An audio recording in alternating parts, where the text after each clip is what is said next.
I would say at the core, when you're looking at implementing games for students, probably even before you get into player types, probably think about what games you enjoy and what do you enjoy about them. So I think when you're bringing games into it, there's sometimes, especially something like D&D, when there's a lot of role play and imagination, there's a lot of vulnerability in it. And all of the passion and vulnerability you bring, the children will tend to mirror that. Over 50 million people have played Dungeons & Dragons since its creation in 1974, and the game remains highly popular today, especially among teens. Can the world of fantastical creatures be adapted for classrooms to improve learning engagement? In what ways might tabletop gaming help students develop life skills? And how might games like Dungeons & Dragons inspire students' educational and career outcomes? This is what I want to know. And today I'm joined by Stefan McNinch to find out.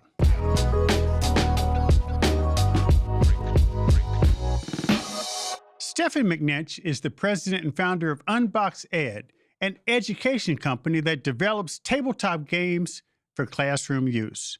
He began his career as a teacher in Austin, Texas, primarily focusing on special education. It was there that students first suggested that he start a Dungeons & Dragons club. After a few years, Stefan went back to school to learn about designing games for education. Today, he joins us to discuss how tabletop games can help students learn more effectively. Stefan, welcome to the show. Thank you. It's a privilege to be here. So I want to talk to you about this idea of gamification, gameful learning. I've had several shows on it because this idea of student engagement to me is vitally important to make sure our children are not just receiving the education that they should be receiving, but frankly, they want to receive it because there's so many other distractions out there. But before we get into that, you started as a teacher in the Austin school system. What led you to want to be a teacher? That's a funny question. I was an English major, a creative writing major in college. And the whole path towards college and beyond, a lot of people kept accusing me of going down the teacher route. And I said, no, I'm not going to be a teacher. I'm not going to be a teacher when I graduate.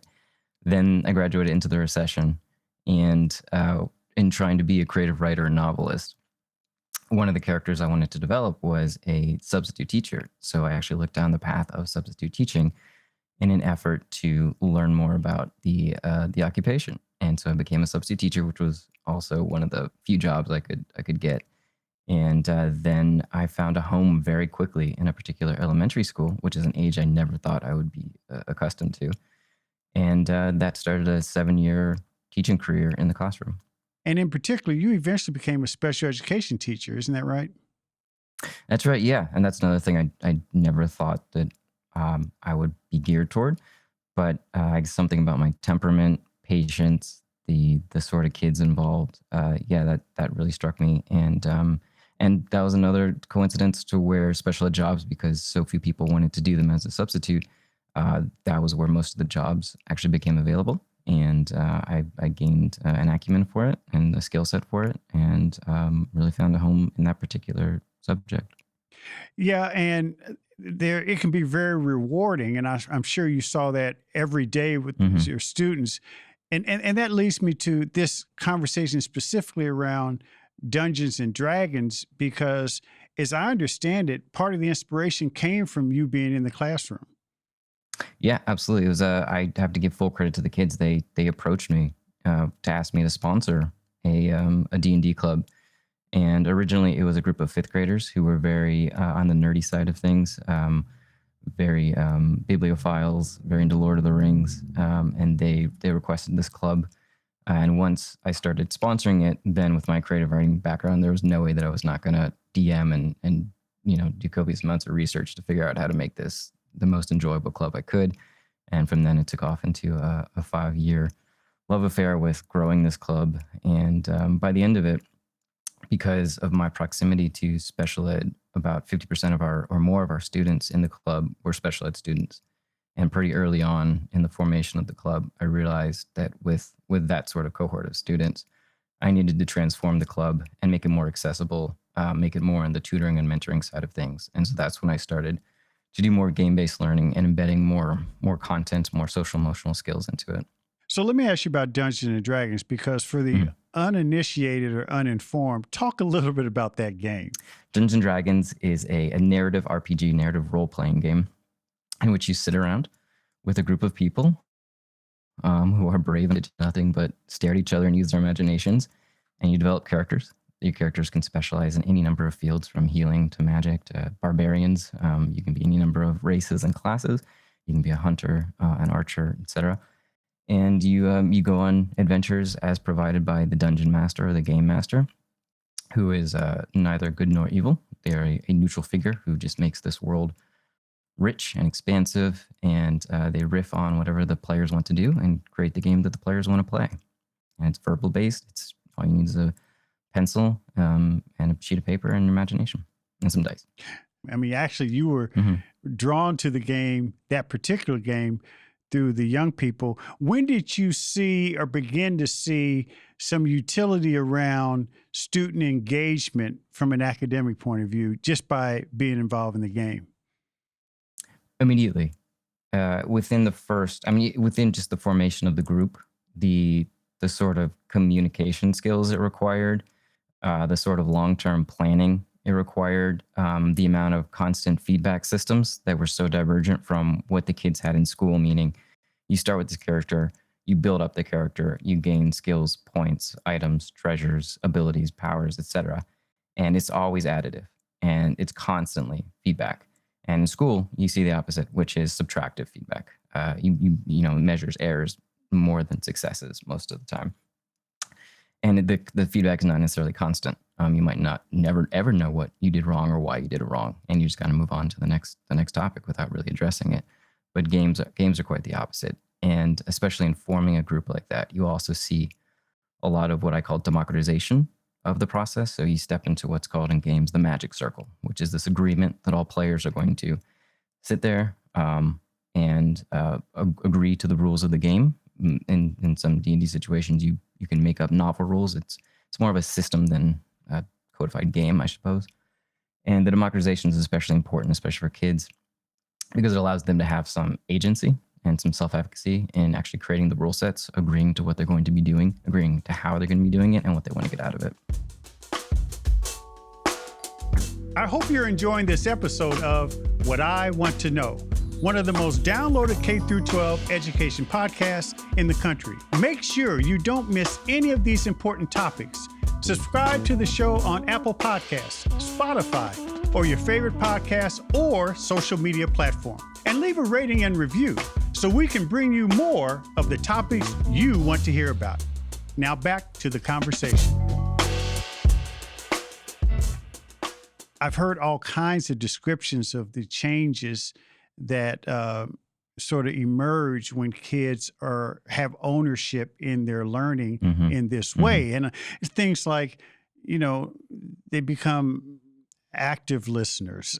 they and you mentioned the democracy associated with it.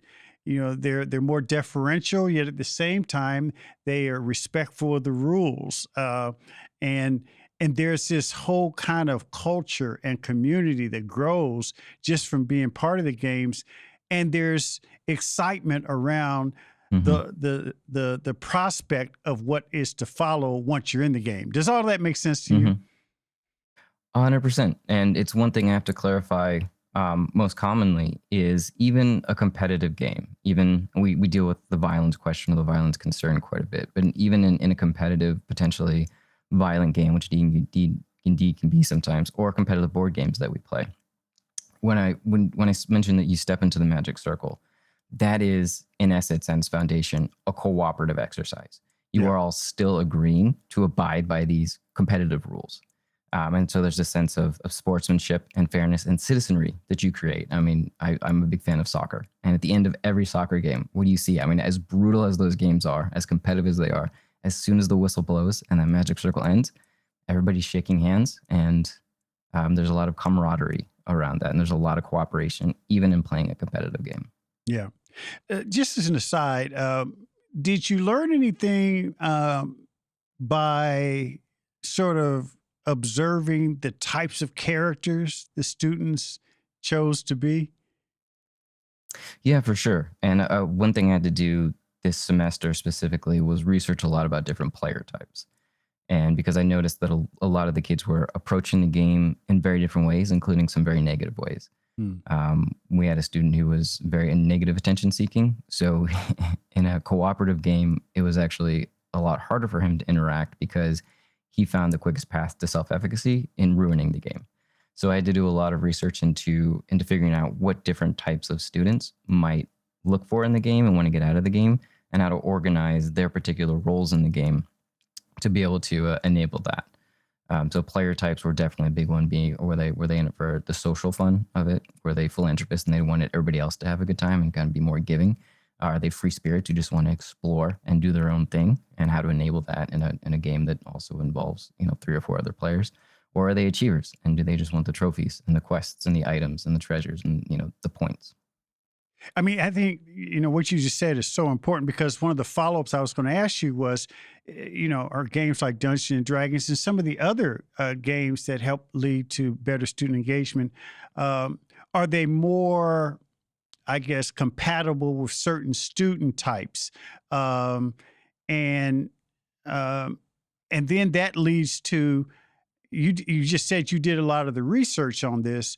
Hmm. For the uninitiated, untrained teacher who wants to do this, Hmm. how would they go about making sure that they're matching the right students with the right games, and that they acquire the right knowledge base in order to even help manage this? Yeah, good questions. So for the first question, yes, I would say because D&D is more of a collection of systems, and it's very adaptable and very flexible. So you can simplify it, you can expand certain parts of the game, and so for it, it's very modifiable for different student types or different learning Okay. types. So in the same game, you could have students doing a lot of different things. If a student loves drawing, you can make them a cartographer, and they can just draw maps as their contribution to the game. We've had students who love being healers.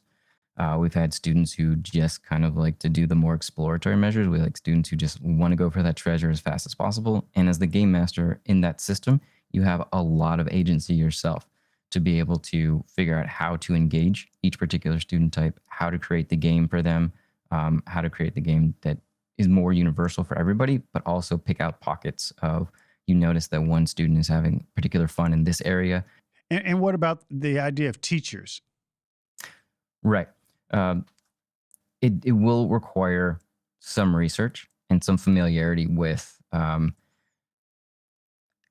game design, in the sense of how to change those systems for particular students. I would say at the core, when you're looking at implementing games for students, probably even before you get into player types, probably think about what games you enjoy and what do you enjoy about them. So I think when you're bringing games into it, there's sometimes, especially something like D&D, when there's a lot of role play and imagination, there's a lot of vulnerability in it, and all of the passion and vulnerability you bring, the children will tend to mirror that. Hmm. So I think even before that, you have to decide what really excites you, what makes you passionate, and what are you going to be able to confidently create an event out of. Because if it's just very flat and banal and boring, you're not going to get anything from any type of student. So find out what really excites you, and then bring that. And then you can start to identify which parts of that students engage with or don't engage with. And then you can modify that once you have that building blocks of creating an event out of it. So, a couple questions though. Talk a little bit in greater detail about what exactly you're doing in your company for the students in the schools you're working with. So we are in the after school setting right now. We would love to transition as well into the in-school setting. But in the after school setting, we run after school programs. And we have 4 different classes. We've got a living history class. We have a STEM class. We've got an entrepreneurship class and a social emotional learning class. The social emotional learning is our newest class because in trying to run curriculum for all the others post-pandemic, we realized that it was really not an option at 4 o'clock after school to try and stuff even more content into these kids' brains when what they really needed was complete resocialization, all of those SEL skills. And so we scrapped almost all of our curriculum and started from the beginning with that social emotional learning class. And what about the results since you just started? Have you seen any results, and how are you measuring the results? Yeah, I'm partnering with a PhD at the Bush School here in Texas as well. I'm kind of a data geek myself. From the get go, I was very interested in the data side of things. And in game based learning, especially the elementary level, there's not a lot of research out there Yeah. yet. So, what we're seeing is engagement with last semester when we started with just a standard curriculum of writing. And then once we switched to a game based curriculum, we have charts on the website that can show the level of engagement spike. We measure students' moods at the beginning and end of class. We have warm up questions and creative activities designed to stimulate their creative energies, their imagination, just asking them questions and prompting them to ask questions about life, the world, themselves. So just getting some semblance of sitting in that seat, learning anything, even if they're pretty good at sniffing out, learning, but just making it, fun in any way. Like as opposed to achievement right now, I'm far more interested in, did you have fun? Do you feel better about yourself? Do you feel more confident? Did you learn anything new? Do you have any new questions? What would you do differently next time? What strategies did you use today?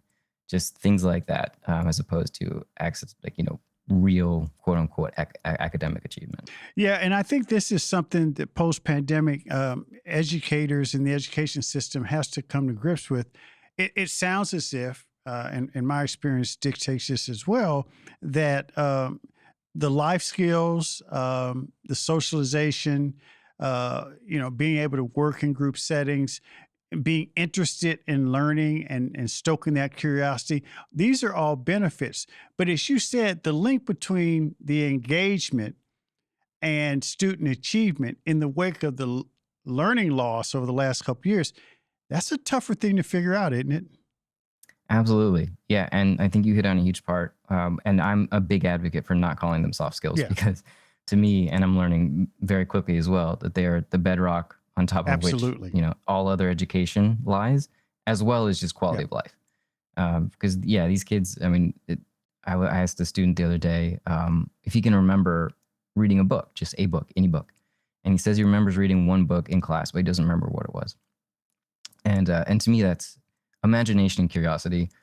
I think those are muscles that atrophy and atrophy pretty quickly. And if you conceive of what you lose especially when you delay literacy, is you don't learn the muscle of being able to visualize something that isn't there. Like that's one of the main things that books and daydreaming do for you. And if you're not reading, and if you spent the last 2 years at home, probably consuming a lot of digital stimuli, and low income households, I think like their orders of magnitude more consumption of digital screen time. So imagine those two things, and the imagination is one of the biggest things we've had to deal with. We assumed that because there were students, we'd walk in and they would just be bursting with excitement to play these imaginative games, and we have experienced just the opposite. That imagination is painful for these students right now, and that's become our core mission right now, is to just try and get them to exercise those imagination and curiosity muscles and see the pleasure in it, start releasing that dopamine when it comes to that, and just having fun sitting in a chair at school is one of our big mission right now. One of the challenges we're seeing, and it's increasing over time, that many young people are seeing education as more of a chore, and also don't see the value in it. And again, in the wake of some of the learning loss and the fact these deficits occur and kids aren't reading, they can't comprehend, they can't count, it feels more like a burden when teachers and educators are trying to Mhm. help them catch up. And so, do you think this game based learning can help sort of ameliorate that challenge we see?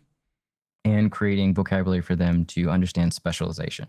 And that's one of the great things that something like D&D is great for is being able to specialize in a role that you're actually very interested in and figuring out what goes into that role. One of the, we in the first club we did years ago was we scrapped the linear campaign and we did an economic campaign where the kids started their own business. And that's now one of the classes we offer. And they loved it. It was the best campaign I've ever run. It was by far their favorite campaign they played. But even something like that is something you can do in the game and you can make it fun. And we had a blast building the company. And I put them through the ringer because the job I was doing after education was in economics. And so I had some enthusiasm and passion to bring to it. And I made everything an event for them. And we, did everything from marketing. We all had executive suite roles.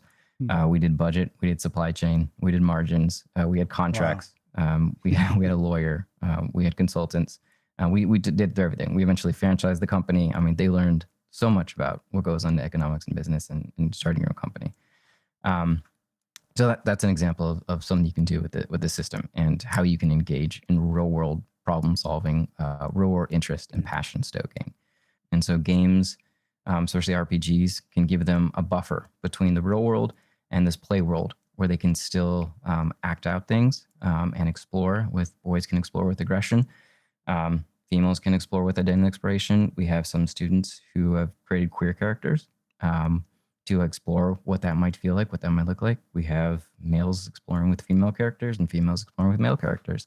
So that is an abstraction since it gives them a safe place to play with those interpersonal things that they might not feel safe communicating yet.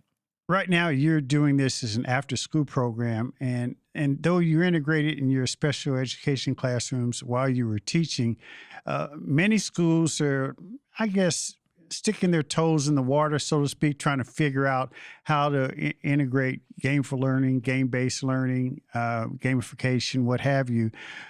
This is what I really want to know, and this is the last question. What might be helpful for schools to know and understand if they're considering classroom gaming programs in their schools? So game-based learning is more involved in the game, and gamification is more involved in the content with a layer of game-based or gamification on top of it. So figure out which one of those I think you have the energy for, because game-based learning is going to take a little more skill and desire for the game side of things. Gamification is going to be more if you just need a little bit more engagement or you're trying to experiment with different forms of engagement. And those things you can figure out the balance between the extrinsic rewards, which is more gamification, or if you really want to target certain types of students that need that more intrinsic approach type of self-efficacy learning for the game-based learning.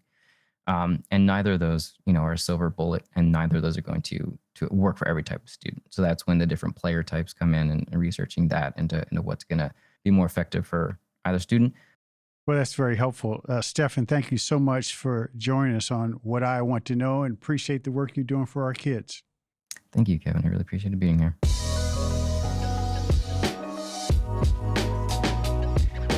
Thanks for listening to What I Want to Know. Be sure to follow and subscribe to the show on Apple Podcasts, Spotify, or your favorite podcast app so you can explore other episodes and dive into our discussions on the future of education. And write a review of the show. I also encourage you to join the conversation and let me know what you want to know using hashtag WIWTK on social media. That's hashtag WIWTK. For more information on Stride and online education, visit stridelearning.com. I'm your host, Kevin P. Chavous. Thank you for joining What I Want to Know.